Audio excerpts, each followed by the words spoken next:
नमस्कार दोस्तों, मैं हूं अनिल चौधरी। आपके अपने YouTube चैनल पर हार्दिक स्वागत है। दोस्तों, नीट की काउंसलिंग हो या फिर स्टेट की काउंसलिंग हो तो कुछ रिक्वायरमेंट डॉक्यूमेंट्स हैं और दोस्तों मैंने लिस्ट तैयार की है। ये 17 डॉक्यूमेंट्स हैं।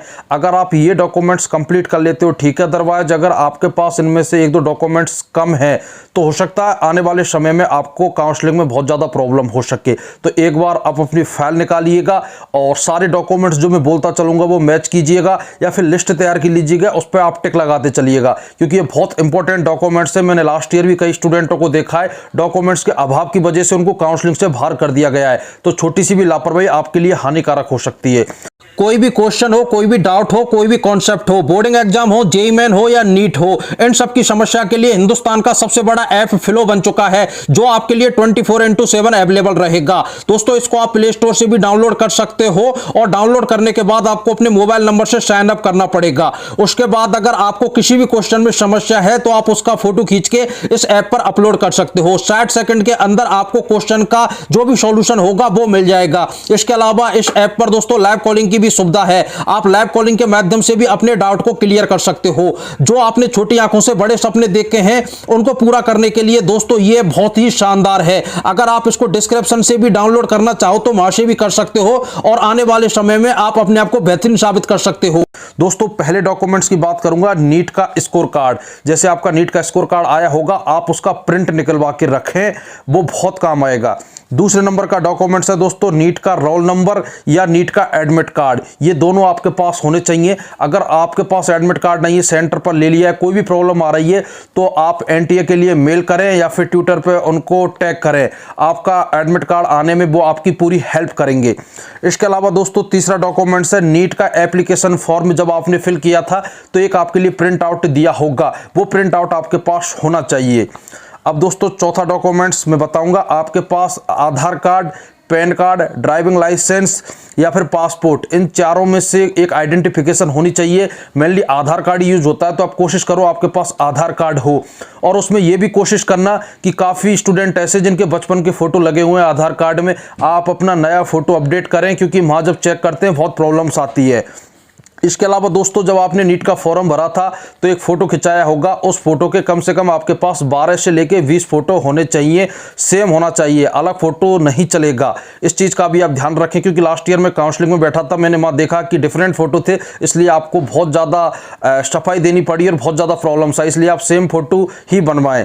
इसके अलावा दोस्तों छठा डॉक्यूमेंट्स ये कि आप अपना मेडिकल या हेल्थ सर्टिफिकेट बनवा के रखें और ये आप किसी मेडिकल ऑफिसर से बनवाएं जो आपके निकटवर्ती अस्पताल में हो। इसके अलावा दोस्तों 7वें नंबर का डॉक्यूमेंट्स आपका मूल निवास।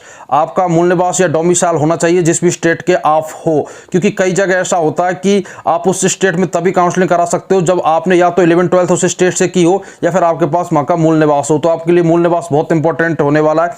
इसके अलावा दोस्तों जाति प्रमाण पत्र आपके पास होना चाहिए। जाति प्रमाण पत्र SC, ST, OBC और EWS में अगर आप नॉन क्रिमिनल मारे तो आपके पास जाति प्रमाण पत्र होना चाहिए। और आजकल लोग क्या पैसे देके फर्जी बनवा लेते हैं, जैसे नॉन क्रिमिनल है उसकी लिमिटेड आय, तो कई मैंने काउंसलिंगों में देखा है आपका 16 नंबर फॉर्म अगर आपके फादर गवर्नमेंट सर्वेंट है तो वो भी मांग लेते हैं, तो आप इस चीज़ को भी अपने पास रखें।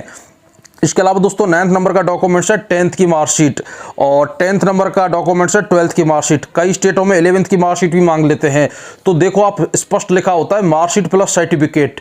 तो दोस्तों मार्कशीट तो है ही, मैं राजस्थान का रहने वाला हूं तो राजस्थान की मार्कशीट पे मार्कशीट के पीछे के साइड ही सर्टिफिकेट है। अलग अलग स्टेट का मुझे नहीं पता, हो सकता है आपके स्टेट में अलग मिले या फिर मार्कशीट के पीछे ही हो, आप अपने लेवल पर देख सकते हैं। इसके अलावा दोस्तों 11th नंबर का जो डॉक्यूमेंट्स है वो है माइग्रेशन सर्टिफिकेट।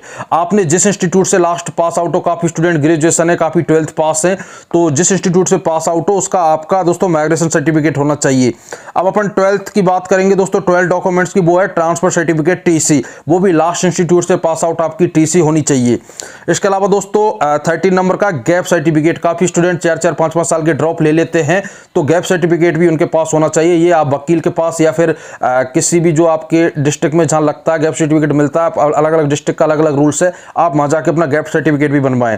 इसके अलावा दोस्तों 14 नंबर का जो डॉक्यूमेंट्स है वो है कैरेक्टर सर्टिफिकेट। आपने देखा होगा स्कूल से या फिर अपन ग्रेजुएशन कर लेते हैं तब एक कैरेक्टर सर्टिफिकेट मिलता है, वो भी आपके पास होना चाहिए।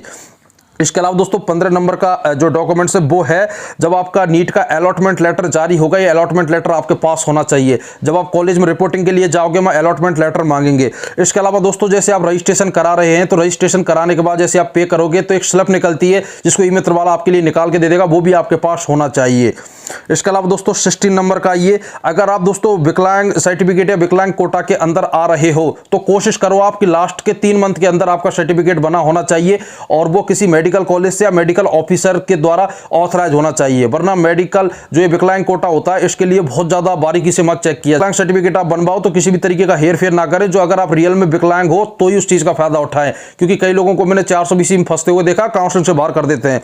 इसके अलावा दोस्तों सबसे इंपॉर्टेंट और लास्ट है आपका डीओबी, या फिर आपका डीओबी होना चाहिए। और डीओबी के लिए 2 विकल्प हैं, या तो आपके पास बर्थ सर्टिफिकेट हो या फिर आपकी 10th मार्कशीट हो। इन 2 में ही ऑफिशियली आपकी डीओबी को इंक्लूड किया जाएगा।